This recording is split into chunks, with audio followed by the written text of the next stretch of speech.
Hey friends, if you encounter service host delivery optimization, high CPU, high network or high disk usage on your system, then please watch this video. I will guide you through the resolutions. The first one is to delete the delivery optimization files. And how would you do that?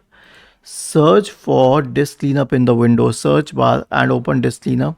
Click on OK and then scroll down. You'll find an option for delivery optimization files.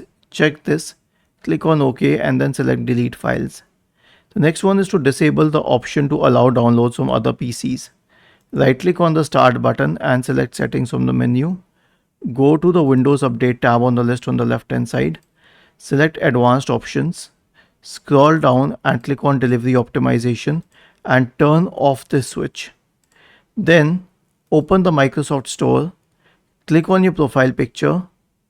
Select settings and turn the switch off for app updates. Was this helpful? If yes, then please subscribe to the channel, and if not, then let us know in the comment section of the video on how we could help you further. Thank you for watching this video and have a nice day.